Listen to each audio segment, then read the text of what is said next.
My name is Troxell. I'm an educator, a graphic designer, and I'm really proud to be this year's FilFest 2025 featured artist.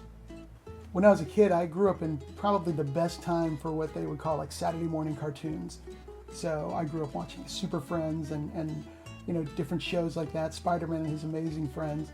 And the thing that struck me as a kid is they were always, they had all these fantastic powers and they did all these fantastic things, but they were helping people. They were doing the right thing. And that really has been something that really stuck with me. And the thing that I love about superheroes is that they do the things that other people can't do, but also they're there for the little guy. They're there to help people in need. And so in my own personal life, I feel like I've kind of tried to carry that on with being a give back person and by helping out whenever I can.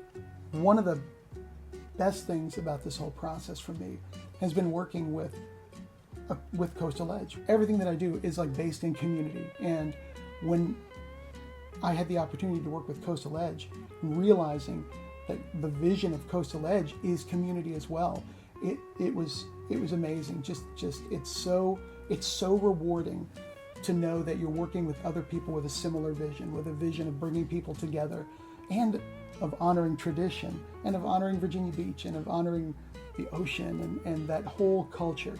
So it's been fantastic. My Filipino heritage has been a huge part of who I am and a huge part of my creativity. A few years ago, I lost my mom, and when I lost her, I felt that I kind of had lost my connection to the Filipino community.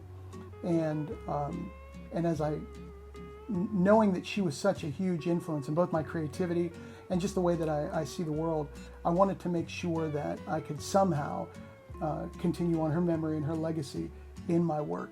And so that has brought me to where I am now with the different projects that I'm working on. And I'm really proud to be connecting with the Filipino community again and to be doing good work for them. One of the best things about the theme for this year's FilFest is that it's centered around like sports and arts, but also the main character that they're kind of centered around is a Filipino deity named Amansanaya. And one thing that's really fascinating about the Philippines is it has a deep, rich cultural history of its own mythologies, different legends and different gods and goddesses. And Amansanaya, who is being featured this year, is the Filipino goddess of fishermen. And since the Philippines is an archipelago of a lot of different islands, the water and maritime work and travel has always been so important to the Filipino people, and of course fishing. And so she was an incredibly important goddess to help ensure that the fishermen who go out will come back safely. So it's been really fun to incorporate that aspect of Filipino mythology and Filipino culture into this year's FilFest design.